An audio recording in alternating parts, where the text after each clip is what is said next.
You are now tuned into the 585 Report with Atiana and Bishop. Catch us each and every Sunday from 6 to 7 p.m. on 100.9 WXIR, where we seek to elevate the narrative on Rochester, New York through constructive conversations.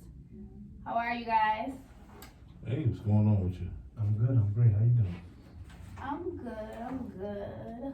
Very happy to have some good people in the building today. Yes, I am. It's a pleasure to be on the 585 Report. Been a minute. No. City, how many times have I asked you to come on my show? Countless times. And how many times have you made your way here? One time. Okay. That is today. So, and only got him here by default. So I was here. Better late than never. And he was here, and so he decided, okay, I'll stop through for a few minutes. Listen, I'm a busy person. Whatever, it is what it is. But today I'm so excited because we have Mr. Corey Tanksley here with us. How are you, Corey? I'm fine. How are you? I'm doing well. So first of all, thank you for stopping by. It's my pleasure. So tell us, tell the people a little bit about yourself. I wear a number of different hats. Author, award-winning author, won a couple awards. Promoter, entrepreneur, insurance man. The man who does it all. Yeah, I'm tired too. What time does your day normally start? Early. And I got daughters who go to work and college. So sometimes I gotta take them to work. Sometimes I gotta take them all the way to school. So it can start as early as 6 o'clock. Sometimes it can start that early. Then you do what you gotta do. But I ain't complaining. I'm glad I got something to do. Yeah, having all those hats, doing all that stuff, it definitely keeps you busy and out of trouble. Yes. For sure. Yes, it does. Yes, it does. All right, so one of the hats you wear is the hat of an author. Yes. Talk about your books. Okay. So I have 2 books out. The book is called B-Boy the Man Freshman, and then B-Boy the Man Sophomore Jinx. So those are you right there. Okay. So the book is a 4-part series. The next book will be out, I don't even want to say, but it'll be junior and then it'll be senior. Okay. So the book is set in 1989, and we follow a couple who meet in college with like old school hip hop. It's kind of like their backdrop, and they kind of fall in love. And then there's a professor there who also has kind of, I don't want to say issues with love, but he's had his battles with love, so to speak. So he kind of mentors them individually and collectively, and we watch what happens. They're each other's first love, and if anybody who knows or anybody who has experienced being in love for the first time, can be a very overwhelming. Being in love for the first time. You remember your first time in love? Never been in love. What? Never? I I was about to say. See, how old are you? 29. I was about to say, if you've never been in love. I'll be lying. My girlfriend will call me right now if she heard this. It's like, what? Lying, boy. Yeah, that first time, it's That's just my like. baby girls. And when I went to, cause I graduated from Brockport, so what I did was I kind of based loosely, very loosely. I want to reiterate that very loosely. My experiences with my first love, and then like the second or third girlfriend that I had. Those experiences of being 18, 19, and being overwhelmed with, like, what is this feeling? What kind of book is it? Is this like a fictional book? It's a novel. Okay. Straight up novel. That's why I said very loosely based. And it's not just from my perspective, it's from the woman's perspective as well, which is why so many women love the book, because it's almost like you're a fly on the wall, because you're getting both perspectives. It's not just me, it's also the woman who also goes through emotions and ups and downs, because of relationships. Right. But they get to see that the young man, he goes through just as much, because he's just as much in love with her as she is with him. And then we kind of watch what happens and then throughout their whole relationship. And this is based off, like, you base it off hip hop in the 80s and stuff too, right? Yeah, the golden age of hip hop is like 1985 to 1989. Also, the golden age of the black colleges is around that time too, like 89, 90. Shows like a different world. Spike Lee movies. It's one of my favorite shows. So this is really an untapped genre that a lot of people who read it, they love it. But it's really untapped because during that time, if you went to college during that time, you had the Freaknik and all that stuff. Mm-hmm. It was, you know, it was. Hey. It was a beautiful time to go to college. So I base it all around that particular time period. It's a good time. It's a beautiful time. I was born in 85. I was born 90. I'm a 90s baby. No, I ain't gonna tell you I'm not born. But I'm probably born 69. no, I'm a 70s baby. Oh, you said so probably like 73. 78. No. He don't want to say it on the air. No, I'll say I'm proud of my age, 71. 71. Oh, you right there. I graduated in 1989. Okay. That's why I set the book in 1989, and then it goes forward. 88, 89 is really like some big years. This is what I'm saying. Really big years for It's the black best people. years. Yeah, Especially music. And it's like a soundtrack. So when you're reading the book, you're gonna like, oh, I remember that song, because it's playing in the background, or you know, they playing it on the way back to college or something like that. So people who have read it, I know you bought the book. You bought it when I first put it out. Yeah, it was a long time ago. It was a while ago, but she did support it. So Yeah, she put of some money where her mouth is. Of course, Did you turn this into a movie? Yes, Could that's you what I want. potentially see yourself turn Yes. into a movie, some type of Absolutely. series or something? Absolutely. You got to read the first book because it kind of ends in a cliffhanger, and then the second book, people who read it, they say, "Oh my, it's even better." So you need to brush up on the first one. I know, because I started reading it and then life happens, and I believe it's still at my parents' house because that's where I was living at the time. Yeah, because I remember I dropped it off over there. That's right. So you should really read the first one because this one right here, I'm going to give this one to you. Oh, This one right here is nuts, but you got to read the first one. Okay, I promise you I will read it before this year is over. Yes. I got a question. How'd you come up with the title? That's a good question. So because hip hop is in my blood and it'll never leave me. I wanted to use the metaphor of being a b-boy, but kind of like a double entendre. So, you know what a b-boy is? It's one of the 5 elements of hip hop. Well, kind of, sort of. B-boy, well, okay, how can I put it like this? Back when hip hop first started, all right, the DJ obviously was the foundation. So he would play the break beats. You know what a break beat is? I'm the DJ, so you know I know. You know what the break beat is? I just came from a whole meeting. There you go. I got you. There you go. So I'm going to explain it for the audience who don't know. So the break beat basically is when everything else kind of drops out, except maybe a drum line or a bass line. Like a James Brown song. You take a James Brown song, infamous beat.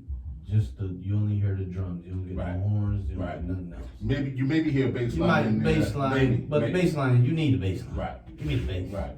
Or sometimes just drums. So anyway, so the DJ would do, he kept bringing it back and forth because people would dance to it. Mm-hmm. That's how breakdancing came. Because it broke out. Because of the break beat. Yeah, the break beat had people breaking out into dance. So the break beat dancers or B-boys, and then like a lot of them was from the Bronx, so Bronx boys, but really B-boys or break dance boys. So basically just a musical reference, dance reference. But to man shows the transition. So I wanted to go, instead of boy to man, B-boy to man, because he's so steeped in hip hop.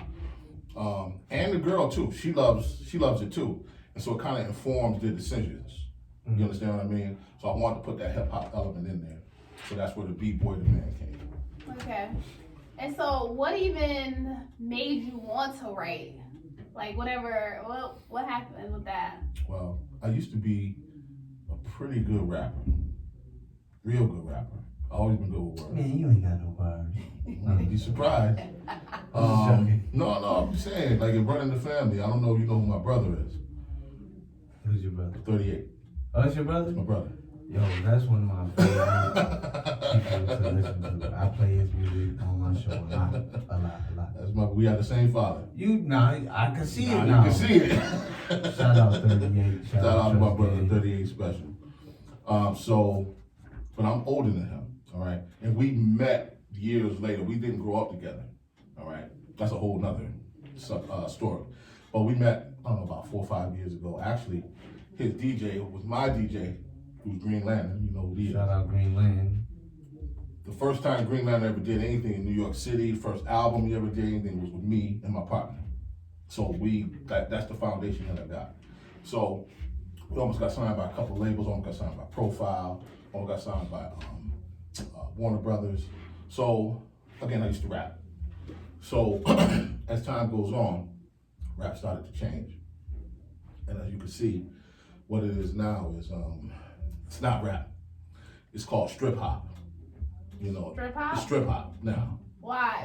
I never heard that term. Hold on. Before you go any further. It's strip hop. Before you go any further, please, hold on. You don't really want, because there's some really good artists out here that's not doing strip hop. Yeah, But what is strip hop? Strip hop is, I know what you're talking about. There you go. We talking about City Girls, we Yes. talking about Megan Thee Stallion, we talking about Cardi B. Cardi B's. But Cardi B could really rap too. Bruh, come on now.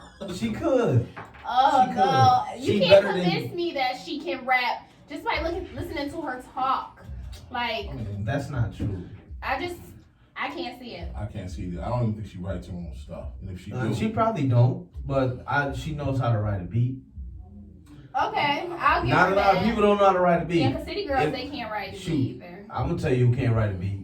You know who exactly I'm about to go to. Blueface cannot write a beat. Nope, It hurts. me either. right? I don't care if somebody wrote for him. He probably still couldn't write a beat. Wrote the beat. Okay, so transition back to 1989. You ever heard anything like that of a rapper not being able to write a beat? Didn't even exist. So something has changed dramatically. Those rappers didn't make it. Oh, there you go. But You you know just what? answered my question. But you know what changed? I can tell you what changed. How hip hop is distributed. Yes, absolutely. Now you don't have to depend on record labels and somebody to push you. You can do everything yourself. To a degree, but there are labels out there that still push that same. They're not paying. They're not paying for artist development no more, and we know that. And the ones that are out are. If you listen to it, it's crazy because if you listen to the songs today, I'm talking about the average. I'm not talking about the deep. And I'm talking about, you turn on the radio. Nah, the average, you turn on radio Commercial. strip hop commercial. You hear strip, no, not even commercial. You hear strip hop and you hear drug dealers rapping about going to the strip club and I got money. And they all from down south who can't talk, who can't enunciate, Pill poppers too. all that. So that's what it has come. It's not even hip hop. That's a whole nother thing. It's a part of hip hop. It's just, you gotta. It's not hip hop though. It's a part of it. What is hip hop? Hip hop is not that. But what is J. hip-hop? Cole is hip hop. But what is J. hip hop? Cole, that's my guy. I J. love Cole J. is- But I asked this question to people to say that. What is hip And hop? Dream Chaser. Hip hop is something that you live. Dreamville. It's not It's something. culture, right? It's your culture. Culturally driven. Right. That's not culture. But you can't say that's not their culture. I'm not saying that's not their culture. I'm saying that's not hip hop culture because that's not what historically hip hop was or is. No, but hip hop is always constantly evolving. There's never been. You can't say that. I can and I did. I mean, you can say it. Listen to what I'm saying though. I'm listening. To I hear what you're saying. I understand your point you're making. Don't misunderstand me. What I'm saying is, this is a healthy debate. it's like this. R&B. Okay, take jazz. From jazz came blues and R&B. R&B came hip hop. Came gospel first. Well, gospel. You see the lineage. I know. But they're not the same. What they're doing right now is not hip hop. What is it? You tell me. It's part of hip hop. Strip hop. Nah, it's part of hip I hop. think it'll always It's a be a subculture. debate between the older generation No, and the newer I don't- generation. no, I you think know, it'll always be a debate. I was really whether- close to it though, cause I love hip hop. I'm stuck in the '90s when it comes Me to too. music. When I wake up, I think about '90s hip hop. Me too. You know what I mean? R&B But too. being who I am, being a DJ, I understand how like there's artists who can't relate to that stuff. Right. You feel what I'm saying? Yeah. They can't relate to Biggie. They can't relate because Nah, they don't live in that time. Absolutely. They only relate to now. So what hip hop is to them now is different from what it was back then. But what I'm saying, and again, you're not wrong, but what I'm saying to you is, let's call it something different. Nah, you gotta, it's just a sub. Because R&B, it's just a sub. No, okay, a subcategory. Yeah, R&B, it's a sub under hip hop. R&B is not hip hop. Nah, it's not. Jazz is not R&B. This is something that developed from that. So to me, it should be called something different. Is it related to hip hop? Sure. Okay. Absolutely. I think that's fair. But it's not hip hop. You can't say strip hop is not it's different, and the reason why I say this because hip hop is more than just the music that's made or whatever. It's like It's the culture. Yeah, it's the whole culture. It falls under the culture. Stripping falls under the culture. You can't say it's not. Strip clubs, Right. Do you know how strip clubs was invented? Strip clubs was invented because of slavery. You know what I'm saying? Slave owners was throwing money at the women that came into the, you know what I mean? So that's how that started. I mean, I just bring up the little quick history lesson, but you know what I mean? That's how the strip culture happened. Right. You wouldn't have Freaknik without it. You're right. I mean, but what I'm saying is I'm getting y'all off track. that Luke I'm sorry. been around for the longest. I Yeah. consider Luke hip hop. But what they do it now is almost like a perverted form. Because first of all, this is my main issue with today's quote unquote music. Everything sounds the same. Nah, I do agree with you on that. I mean, it sounds the same. You know the difference between 1989 and 2019? If you had EPMD, Run DMC, X-Clan, NWA, Public Enemy, first of all, they were groups. Second of all, they all sounded different. And Luke existed during that time. Yeah, he did. And he was cool. The only thing that rose to the top was the dopest of the dope that rose to the top. Well, New York was what it was. No, but NWA. Nah, yeah. We just never heard they sound. What I'm saying is it was dope. Yeah. But it was different. Yeah. we That's never what heard they made sound. it dope. But today, Yeah. it's homogenized. Everything has to sound exactly the same. The beat, the image. It's a formula. Right. And it has ruined creativity. Even the R&B songs. R&B is just as bad. When the last R&B is not time? really R&B. This is one of- anymore. Yeah, it's not the same You R&B. make You it have up. to, the people that you want to listen to R&B, they're not gonna get that much play. You're making my point. Yeah.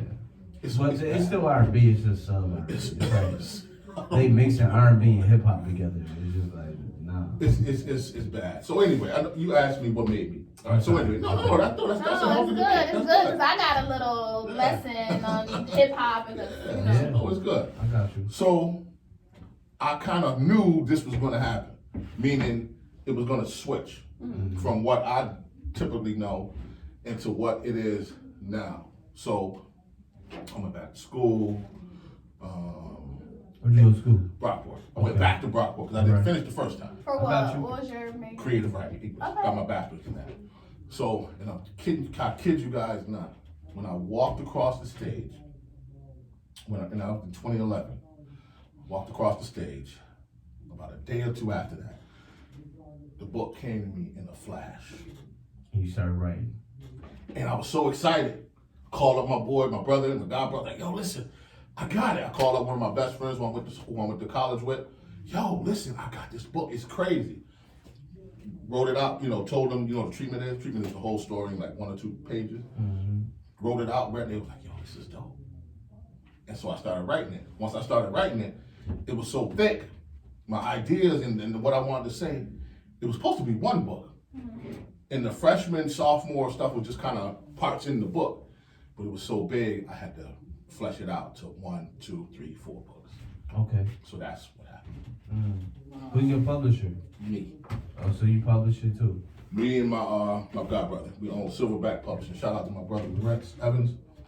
Alright, support a black business. Need a publisher, Silverback. What's it? Silverback Brothers. Silverback Brothers. Buy the book. Buy the book. Yeah, and again, see, that's why I shouted out Miss Larkin in the beginning. Because she put her money where her mouth was in the very beginning. She bought the book, all right? We have to start supporting black businesses, period. We do. Speaking We of black do. business, let's start them out right now. Well, sure. Well, we do for season 2, we do a black business shout out at the end of the show. every week. But right now I can shout out Be Healthy. I went there this week. Shout out BLD. I had onions right now. spicy wrap Oh yeah, spicy wrap. without olives. 'Cause I don't like olives. Yeah, I get the honey wrap without the olives. You know what I mean? Shout out Hotep, shout out Niggas, shout out Sham. Well, I Shakia, know LaShawn. Shout out, I call them Niggas. Shout out the crew, man. Yeah, the Be Shout Healthy out. crew. Make sure you go down there and get you some stuff, man. And I always get a frozen lava. I used to get the Black Panther smoothie, but now I get frozen lava. I mean, I like to get the I don't get that. I get the Century, man. The Century with the sea moss and everything. You know what I mean? Fellas, man, if you about to go out to the gym or you about to go link up with a shorty or whatever, get you a Century sea moss, get you a Century, man. Century, huh? Yeah, get you a Century. You know what I mean? And get you a shot of liquid fire, man. You be straight. And I do the turmeric. I ain't gonna touch that. Turmeric shot, the turmeric belly shot. Oh yeah. They got a flu shot too, and they got fresh juices. So What the turmeric does? What is that? It's just a belly shot. Like It helps. turmeric is good for like digestion and all that stuff. See, I gotta get rid of this. yeah, you need to go to That'll bed, help. bro. Yeah, No, definitely. they school you down there. Like Actually, they got plans and all that. Yeah, I've been there before. I got the water, what's it called? alkaline water. Alkaline water. Yeah. Yeah. Yeah, they take care Right of on it. Genesee, right? Yeah. Yeah. Yeah, I know what it is. 442. And that's the only reason like I have to go to the west side. Like I'm never on the west side. You an East Sider? Well, I live in Webster, but I work on the east side. I live East Sider. To me, Douglas East and Side. Edison. to me, it's just me. Rochester is too small to have sides. I just be joking when I say I know, it. I don't. People ask me Some what people side. take that Yeah, serious. nah. though. Yo, what side of town you from? I'm like, well, I'm from Rochester. Yeah, exactly. What you talking about? Where you from? Yeah. See, what they fail to realize is a sucker is a sucker no matter what side of town you're born on or raised on. A good dude, a king, is a good dude, a king no matter where you're born. I never had to worry about where I was. Me neither. It's just ridiculous. So go ahead. Well, I mean, I grew up. Most of my life, I lived till I was about in 6th grade. I was raised on the west side, and then we moved to the east side. So I was the east sider ever since then. So I lived on both sides. So I don't know if I can claim either one. No, you're a Rochesterian like the rest of us. Right. So you got a lot of stuff that you like dibbling your hand in as far as events. Yes. So I see you out there promoting Respect the DJ. Yes. So when is that? That's October 27th. It's gonna be at the Water Street Music Hall. Mm-hmm. Biz Markie and DJ Spinderella, who's no longer with Salt and Pepper because of some issues that they have, Wow. money issues and stuff. Yeah. Well, what made y'all want to bring those two people here? They're hip hop, Yeah. number one, and like we were talking about, you said you're a DJ, right? I DJed with Dana before when who came here? My man, I did when J brought Black Rob here. Okay. I DJed that, and me and Reg with Black Rob didn't come. I did that event. Okay. I was there for Keith Murray. I didn't remember either one of those events. He brought me on after that. Who was it? At the Diplomat. What's his name? Mr. Cheeks. Yeah, Mr. I was Cheeks. there. I played for a little bit out there. Yeah, I did. I was played there. a little bit for that one. Yeah, I did a little something there when he brought Sunshine Anderson. I was the MC there. And stuff. She went to Central. Shout out to North Carolina Central. She definitely went to North Carolina Central University. You had a day party for that, right? No. Like a brunch or something like that? Well, it was dinner. Yeah, Yeah, something it like that. was I don't know. Yeah, I what went. it was. I stopped by. It was hot in there though. That was the only issue. It was hot. No, you're right. You're I ain't absolutely gonna lie right. to you. I used to love that song. That song came on. Yeah. Yeah, so it was good to see her. Okay. Yep. So yeah, I got Respect the DJ. Also, Got a masquerade party. yeah. That's a black and red party. Now I do that with my brother Nuri Simmons, and we do that, and that's where we do the all white party too. Like, so we're gonna do that one at Club Mink. Okay. And that's November the 9th. And again, for the ladies, you wear your masquerade mask, your high heels, and it's black and red. So it's a grown and sexy It's event. grown and sexy. The October 27th is more hip hop, but it's still all black though. Other one is kind of like black and red and stuff. So Okay. That would be the that's what we got going on and stuff. So Writer's Paradise. that's with Katira Poland. That's with one of my other business partners. Wow, you good. I'm checking up on you. Good.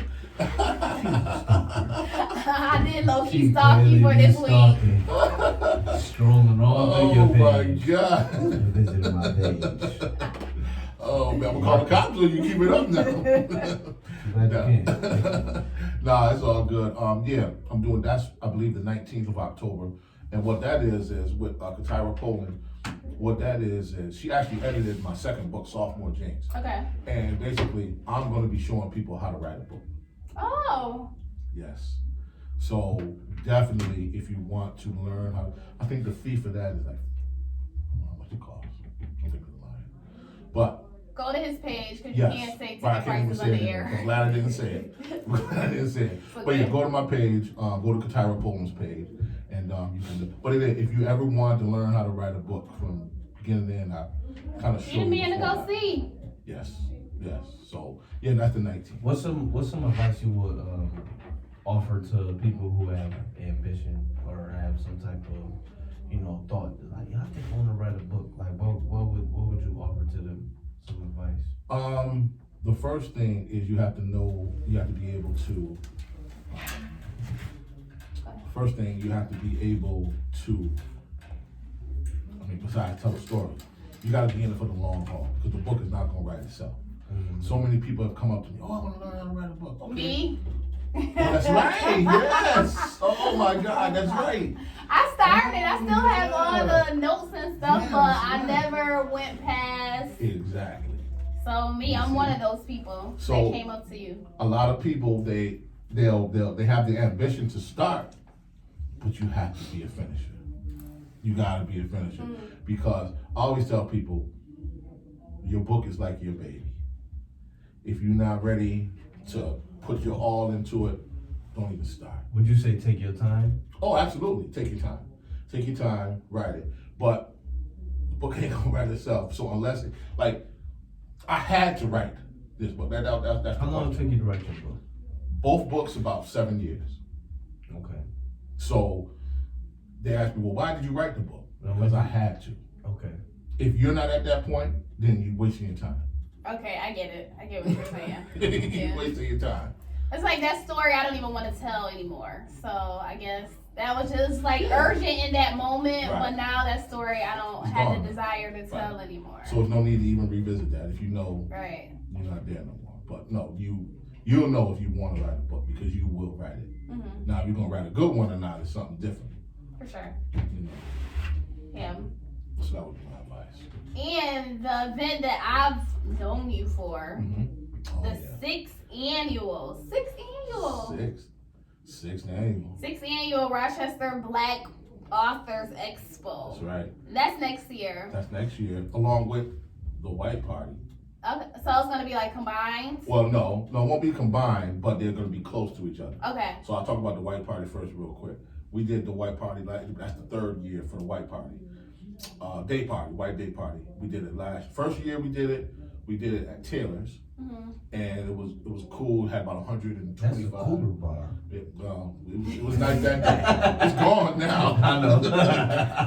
I remember I high key saw someone in there in a wheelchair, like Wow. just dancing, like How you? old, real old, like We just was getting it in. right. I mean, people in wheelchairs Hey, gotta man, have you gotta live your lives life too, too, right? man. Swear. So first we had it at Taylor. We had about 125, 150 people. Year after that, we had it at the Martin Luther King Lodge. We had about 200, 225 people.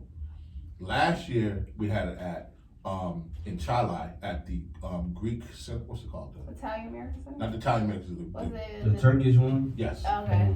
We had 600 people there. No lie. What? How can I get on the payroll? It was beautiful. Anybody that went to that event last year, they're gonna tell you it was one of the dopest I was out of parties town. I was ever. out of town then. Oh, so dope. Yeah, It was I so went to dope. Tampa. So yeah, and then the 6th annual Rochester Black Author Expo, that's gonna be dope too. Like 2 years ago, we had people come as far as Texas, come down and stuff. So that was really dope. And you actually volunteered the first 2 years, I think, You actually volunteered. Mm-hmm. So again, Ms. Larkin always puts her money where her mouth is. So I You're gotta always give you down to respect. help, you know. She Always definitely helping out volunteered and she somewhere. helped. I help out when the run can. There you go. So yeah, so that's what we got going on. Alright. So if you just tuned in, you're tuned into the 585 report on 100.9 WXIR with Atiana and Bishop. Bishop is still MIA. He said he had a meeting at work. Hopefully he shows I got you, up. bro. But City is holding it I got down. you. City is holding it down. I won't lie. You my boy, so you know I got y'all. You know it's family over here. You know what I'm saying? It's a family affair. Mary J. Blige. You know what I'm saying? Like that. And we got Corey. It's me. What's up, y'all? Corey stopped by to talk about all the stuff he has going on. He's involved in so much. And now you're the insurance guy. Now I'm the insurance guy. So what led you to getting involved in insurance? You know what? I went to a job fair and I ran into this guy, good dude, his name was Cody. And you know, we started talking. And he was like, yeah, you know, you should really come on down and you know, because I think you can do it. So I was like, all right. So went down, can I name the company or no? Oh, yeah, you can name a company. So Combined Insurance. And we went and I went to school for it. I flew all the way to Chicago to get and then got my license, and then they trained me and all that stuff. And what I find rewarding about it is a lot of us, our people, we don't believe in insurance, life insurance. We believe in GoFundMe, or just we'll pass the hat around when so and so pass away, and you know we gotta stop that. We see I see so many families like after someone dies on Facebook trying to, you know, collect money for a funeral, and it's sad. It's sad. All too often that's what happens. But you would be surprised how little insurance costs to get. I mean, you would be really surprised. I did a quote for this young lady about a week or so ago, and I actually put it up on Facebook, and I got a lot of inboxes because of it. She got 4 kids from ages 17 to 1, and she wanted $30,000 worth of coverage for each child. So combined, it would cost her less than $100 a month. Wow. For all that money because they're kids. If you have a child, grandchild, nephew, niece, child, get them life insurance now because it's cheap, and the best part about it is it stays the same price. What kind of insurance would you offer? Would you offer like term life or Not term. Whole life. What would you do? So I'm asking you because What's the difference? I'm picking your brain right I'm now. about to tell you. Yeah, let's talk about it because All right. I was just taking the class too. So the difference between term life and whole life is this. If you're renting a house and you decide to leave after 3 years, all you're gonna get back hopefully is your security deposit. But if you own a house and you leave after 3 years, you're gonna get something back for it because there's equity built into the house. So that's the difference between term life. Because term life, once that term of time is over with, that's it. Whole life is your whole Your life. whole life. So I would always suggest, now there is certain times where you need to get term or they come in handy, but for the most part, you wanna get whole life. Okay. And that's what you wanna do. And again, you wanna get it when they're young because it's cheap. It's cheap. And that'd be the best thing to do it. And now that I've gotten to this field, I've got 2 other companies coming at me who want me to work with them as well. So it's like, okay, you know, it's like, I mean, they really coming after me. So it's a good thing. It's a good thing. So why do you think that we don't invest in life insurance? Like, why do you think that the African American community don't see it as important? Well, again, it's only a certain percentage that don't. You know, obviously a lot do. So shout out to everybody that does. But we don't see it at, first of all, a lot of times we're trying to just survive. Right. You know, we're just trying to survive. We're trying. So that's another bill, like That's another potentially. Oh, man, Yeah. I know it. You know what I mean? So I understand. You know, I mean, we all trying to survive. So I understand that. But you also got to understand is that you're going to blow $50, $60, $70, $80 in a month just on nothing. So why not invest? So Right. why not just, well, let me put this up. That's going to go towards that and for the future. So, and again, I don't want to say, just us, because there's a lot of folks that don't. Right. And a lot of folks that do. A lot of times it's just rooted economically. Mm-hmm. If you poor, no matter your color, it's going to be hard to get that. And 9 times out of 10, you don't really, the education is there to really even know about it. Like who? Exactly. Like I wouldn't have known if I didn't take the classes because I was about to go and be insured under Liberty Mutual, like probably like 7 years ago. Mm-hmm. And I think I still got my books, but I used to read up on it. You know the first thing they say to you? Right. Insurance will never fail. That was the first thing. Insurance will never fail. And once he said that to me, I thought about it. I was like, dang, so, one way or another, like, you need insurance. Like, you need some type of insurance. Don't matter if it's car insurance, life insurance, whatever insurance. So, and like you said, like I was saying earlier, man, like, we don't have enough information sometimes and people to inform us, because by the time people start getting policies, you 40, 50 years old and your policies are now more money. Because now you have to look at more health risk, you know what I mean, instead of doing it when you're a lot younger and healthier. There you go. And you don't got to worry about when your numbers are down, and you ain't worrying about diabetes, or you ain't worrying about high blood pressure because kids don't stress you out or nothing like that. Right. You know what I'm saying? I told my uncle this other day. My uncle just turned 50, and I was like, you got insurance? He's like, man, I'm just about to get insurance. I was like, man, you should have been had insurance, yo. But nobody really, they wasn't really telling them, and plus you kind of brush it off when you all healthy, like I ain't gotta worry about that because I'm good, like whatever's gonna happen, and that's a bad way of looking at things. And again, I'm just learning a lot of this too. So, but now that I know it, I feel a responsibility to share. Like, listen, that's real. As you should get insurance. As you should. And not only is it just good to have, like, it's an investment, like, for our future generation. I'm glad you said that. So, say if something happens to my dad, he leaves me this policy, that's wealth.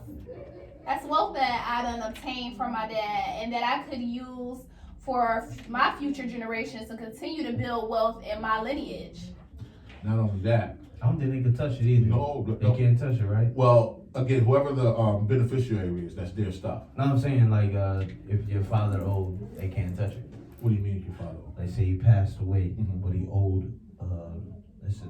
Okay, I see what you're saying. You see what I'm saying? Right. That money would go to you. Yeah, they don't got to like worry whoever about it's whoever the beneficiary is. Yeah. That's separate from whatever he owed. Yeah. But another part about it is this. Also, you want to get them. Well, you want to get it when they're young too, because first of all, don't think if you put your money in the bank and you put it on life insurance that the bank is going to give you more. No, it's the life insurance going to give you more over those years. And also, when they get older, your kids can borrow against it. Yeah. Oh, I did hear that. Yeah, you could. So if like you wanted to start a business and you needed some money up front, so say you needed like $350,000 or something. Well, it depends on if you got how big your policy is. Right. You know what I mean? If you got $1 million policy, you get that. You get like, say you just like, man, I want to, or you yourself, you can actually yourself. Yes, if you want to start if you want to start a business, that's right. You know what I mean? Or you want to start investing in something, you can actually take out against your own policy and be able to do whatever you gotta do with it. Absolutely. And that's only your whole life, right? Or is it term life too? Term life, I'm not sure, because again, that policy is going to run out. Right. I think it's whole life. It's more so whole life. I think it's whole life. So you want to get it. You can borrow against it once it reaches a certain, like 5-10 years. Then like if you got $1 million policy, you might have $100,000 you can play with. All right, well, $100,000. All right, well, I'm gonna put money down on this house. Right. I'm gonna put money down on this business, and I'm gonna put the rest of the money down on this college. You good? People don't understand how insurance works. Yeah, because that's news to me. Like, I didn't know that. Also, with my company, once you hit 99 and you still living, they give you the policy. They give you all they give you all your money. That's the only reason I want to live that long. That's the only reson I want to live that long. But I want to live that long and be healthy, but if you that young, I mean, some people live 110, some people have. So I don't know what to be that. Just saying. I do. They'll give it to you. It's your money. I want to be able to still do the things I do when I'm 30. But what does it cover though? What do you mean? The insurance. The insurance cover. You mean Like, how much it's gonna cost? what kind of conditions? Like any? Everyone is different. Every company is different from every other company. Okay. With us, you don't have to take a medical exam, but they do ask you questions, and they will, like if you taking certain prescriptions, or if you do have diabetes, or if you're taking medicine for certain blood pressures, or if you had a heart attack or stroke or something, they will not cover you. And do not tell nobody that you want to do radical things like jump out of an airplane. Right. Because they won't cover you for that either. Right. Now. Why are you laughing? I'm dead That's serious. True. Now, some companies will cover you even if you kill yourself. I just found that out the other day. Now, we won't. This is double We work. Right. They ain't tell y'all that part. Insurance is double We work. won't. You know what I mean? But that's an extreme example. Yeah. But bottom line is, get some insurance, because 9 times out of 10 you think you can't afford it, but you can. That's just like with renting versus buying. God willing, knock on wood, I'm gonna be buying my first house by February or so. So if you can pay X amount of rent, usually the mortgage is gonna be even cheaper. Right, like me, I'm paying 9 something for a small little apartment. No. That's probably like the size of this room. No, you need to look into getting you a house. I know. Because I know it's gonna be that, cheaper. but It's gonna be way cheaper. Trust me. yes, It'll be cheaper. I do need to. Yes, cheaper. I do need to. I had a question about insurance, but it left me as we started talking about what we were talking about. Let me see what else. What else do I know about insurance? No, I had one more question, then I was gonna move on from it. Okay. So many people have insurance through their Oh, employers. that's a good question. So why is it important to get additional insurance? That's a very good question. Because if that job gets terminated or you get laid off, you got a certain amount of time to get some insurance, but if that time runs out or you decline it, that's it. You don't have no insurance with them. Like, okay, for example, I work for RIT and my grant's up August 2020. So I have life insurance through them. So what happens once? So I need to get another policy. Yes. You need to see me. Okay. No, I'm not laughing. I'm saying you need to see me. No, I'm serious. Check with your. Yeah, she should be able to carry your policy, right? It depends. Some companies, Depends on the company. once you leave, that's it. Because it's a group policy. Right. And because you're working with them, the group it makes the rate less. Because sometimes they let you get individual. Right. Every now and then. then. But it depends on the company. But once you leave, You should probably check on that. that's it. I would go to your human resources, check on that tomorrow, and say, listen, what happens in 220 when I leave? I still get to keep my life insurance. If it's a group policy, if they own the policy, then no. I'm pretty sure RIT like owns all their stuff. So you need to see. Yeah, I'm going to see. All right, still kicking it with the 5 report on 100.9 WXIR. We just finished up some insurance talk. Now we're gonna move on to some events that happened as of today. So I guess there was a lockdown at Franklin today. There's been a lot of stuff going on in the city school district. Yeah, city school district They is been bugging. Them kids been bugging. city school district. It's a lot of good and it's a lot of bad, just like with urban districts. The bad gets highlighted. Of course. But today in particular, there was a lockout at Franklin. And I guess it was due to like some stuff that happened on Facebook.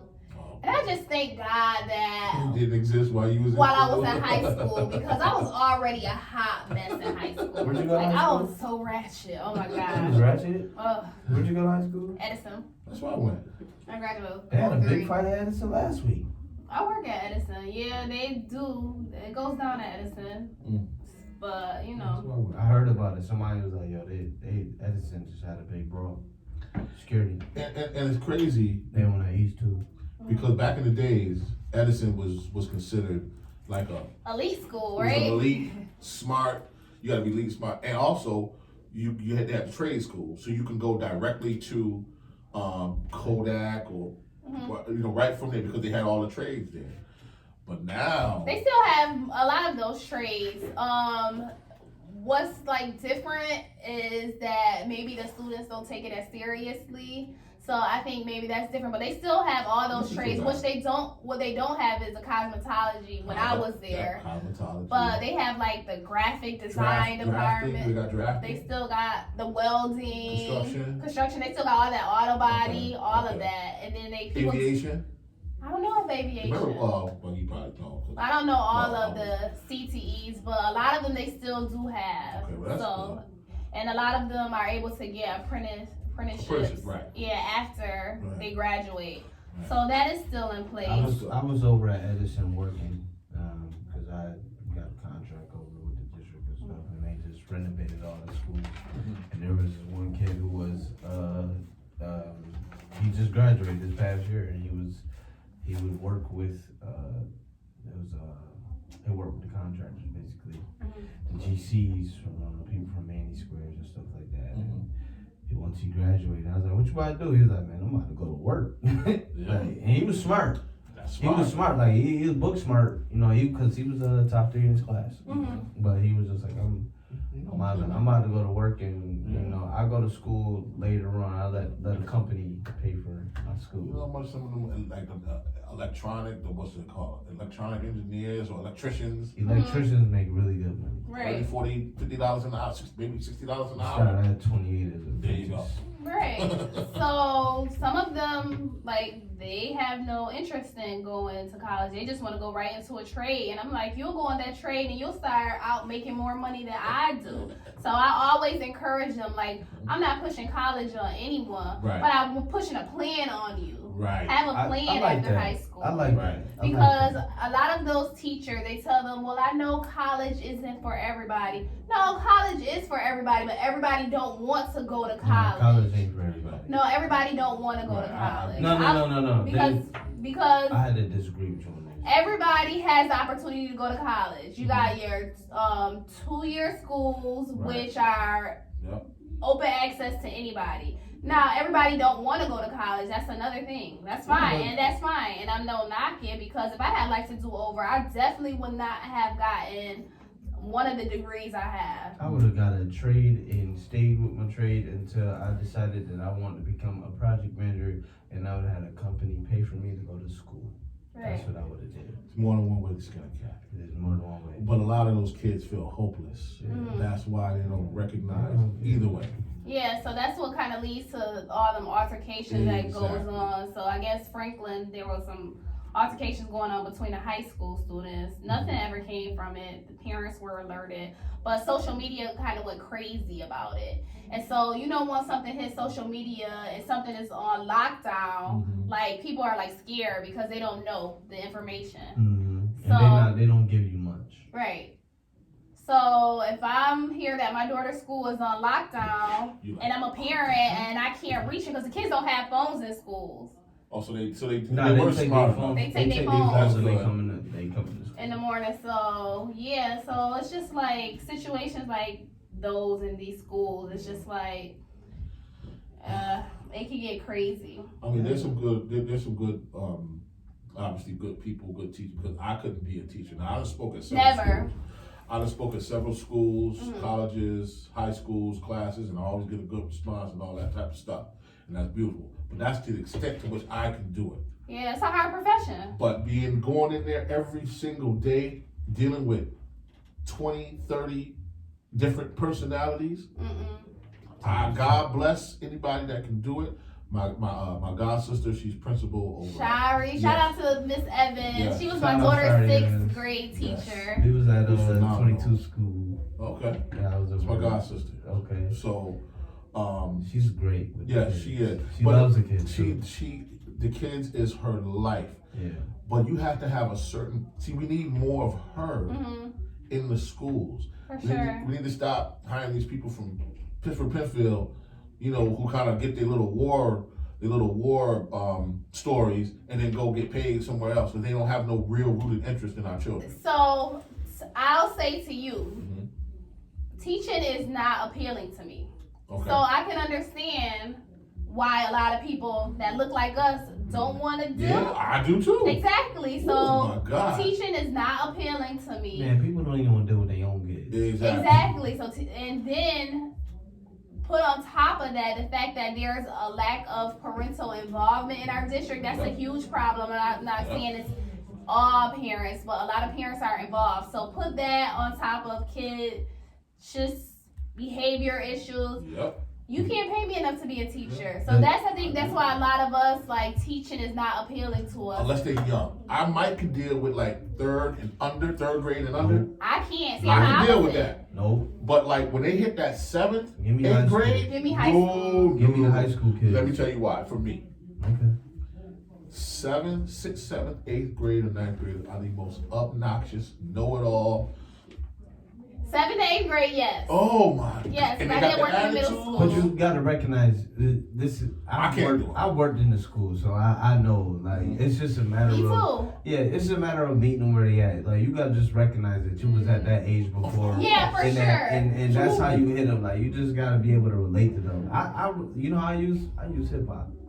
Okay. I use hip hop as a way Sure. of relating to them. Sure. Now the little kids, you cannot sometimes because they don't they're still in a mode of play, and if They're I don't clingy. get I can't if I don't get my way. This Now for real, larkin, like this listen, larkin. and then think about it like this: if you get kids that's like that goes home to nothing, you know what I mean? Their mom Right. is always at work, Right. working 3 jobs, which is the reality. No dad there at all. Yeah, or no dad, which is a harsh reality. Right. You know what I'm saying? You're dealing with a kid that's coming to school for food and nurture. You know, Right. he's looking Yeah. to get nurtured and all that. Right. Listen, I am not the most nurturing person Right. sometimes. Like I just gotta keep it 100. I could be nurturing, Mhm. but I got my threshold. I'm not that either. So that's why I can do that. I was a I can do substitute that. teacher, and so I've worked with all grades. Right. I I did did that. substitute teacher for 2 years. Right. So I work with all grade levels, and the younger kids I don't work well with just because they're too clingy. They're just like Yo, they go through and I'm not withdrawal. used to that because my kids are older. Like my daughter Right. is about to be 18, and my son Right. is You got an 13. 18-year-old? I know. No, she looked like she about 18 herself. And then she My got daughter is 18. about to Like be 18, 12. about to go off to This college. is Miss Benjamin Button over here. Benjamin Button in the flesh. So yeah, the younger kids, like I don't do well with them, but the older kids, like the cohort of students I work with, I started with them when they were 9th graders, and now they're 12th graders, they're seniors, and it's like I seen how much they matured, Right, and right. now they're going to do whatever, going into the world, Right. and like it's so much easier to work with them when they're at that stage. Just for me, just my personality. Everybody's different. That's why, the point is you need people who, like Shari, who's the perfect example. But she was a school teacher, now she's the principal. Mhm. But you need somebody that's invested in, no matter what the kid's age is. I prefer younger, you would prefer older. Mhm. You need people that's invested in them and will put in the time. Also, they need more infrastructure help as well, because you don't want to have 30 kids in a class. I'm gonna tell you right now. No, I'm not gonna throw district under the bus. Again, I'm But not trying to. You need more black black males too, Yeah, of man.